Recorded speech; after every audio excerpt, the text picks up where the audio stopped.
മൈസൂർ പാലസിൽ നിന്ന് നെക്സ്റ്റ് സ്പോട്ടായി മൈസൂർ സൂവിലേക്ക് എത്തിയിട്ടുള്ളത്. ഇന്ത്യയിൽ തന്നെ മൂന്നാമത്തെ ഏറ്റവും വലിയൊരു സൂവും കൂടിയാണ് മൈസൂർ സൂ. ഇവിടെ പറയുകയാണെന്ന് വെച്ചാൽ ഒരുപാടുണ്ട് പറയാനും കാണാനും വേണ്ടിയിട്ട്. കാഴ്ചകളൊന്നും കണ്ടാൽ തീരത്തില്ല. പക്ഷികളുടെ വെറൈറ്റീസ് എത്രപ്പാടാ പക്ഷികൾ, അതുപോലെ തന്നെ മൃഗങ്ങളായിക്കോട്ടെ എല്ലാവിധ മൃഗങ്ങളും ഇവിടെ വെച്ച് കാണാൻ പറ്റും. അതുപോലെ തന്നെ പാമ്പിൽ തന്നെ പല തരത്തിലുള്ള പാമ്പുകൾ ഇവിടെ കാണുന്നുണ്ട്. അങ്ങനെ പറയാൻ വേണ്ടി ഒരുപാട് കാഴ്ചകളുണ്ട് ഇവിടെ. അതുകൊണ്ട് ഞാൻ പറഞ്ഞ് നിങ്ങൾ ബോറടിപ്പിക്കുന്നില്ല. നിങ്ങൾ എന്തായാലും നമ്മുടെ കാഴ്ചകൾ കാണും.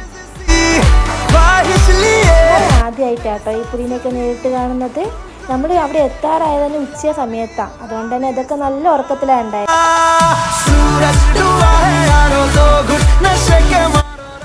പിന്നെ നമ്മൾ കണ്ടത് കടുവേനെയാണ്. കാണുന്നോടെയൊന്നുമല്ല, എന്താ ഉഷാർ. ഞാനൊന്ന് കണ്ടപ്പോൾ ഞെട്ടിപ്പോയി. ഇത്ര വലിപ്പമുണ്ടെന്നൊന്നും ഞാൻ വിചാരിച്ചിട്ടില്ല. എൻ്റെ അമ്മോ. അടുത്ത് നമ്മൾ കണ്ടതാണ് സിംഹത്തിനെയാണ്. വലിയ ഉഷാറൊന്നുമില്ല, പക്ഷെ അതിൻ്റെ സൗണ്ട് കേട്ടപ്പോൾ അതിൻ്റെ ഉഷാർ എത്രത്തോളം ഉണ്ടെന്ന് മനസ്സിലായി.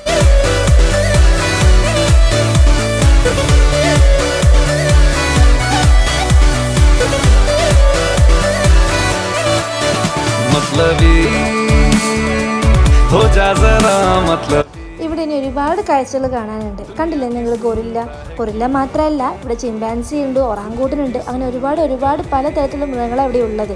ലൈഫിൽ കാണാൻ പറ്റും തന്നെ വിചാരിക്കാതെ ഒരുപാട് മൃഗങ്ങളെ നമുക്കിവിടെ കാണാൻ പറ്റി.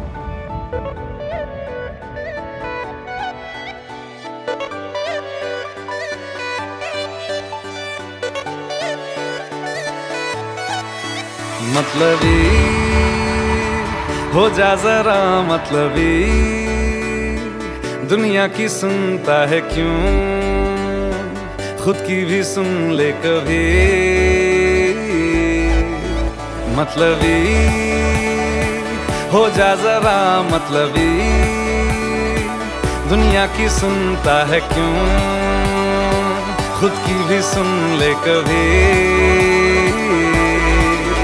कुछ बात गलत भी हो जाए, कुछ देर ये दिल भी खो जाए, बेफिक्र धड़कने इस तरह से चले, शोर गूंजे यहाँ से वहाँ।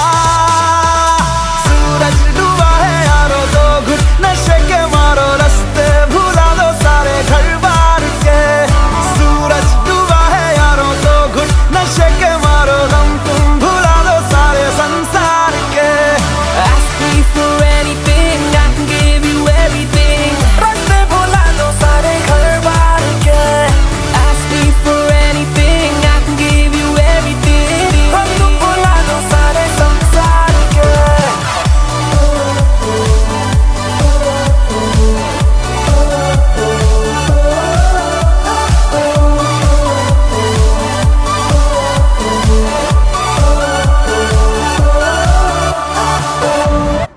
അങ്ങനെ നിങ്ങൾ നമ്മുടെ സൂവിലെ വിശേഷങ്ങളെല്ലാം കണ്ടില്ലേ? എങ്ങനെയുണ്ട്? അടിപൊളിയല്ലേ? ഒരിക്കലും കാണാൻ പോകുമ്പോൾ നിങ്ങൾക്ക് തോന്നിയില്ലേ? അപ്പോൾ ഇനി അടുത്ത വീഡിയോയിൽ നമുക്ക് കാണാം. ബൈ.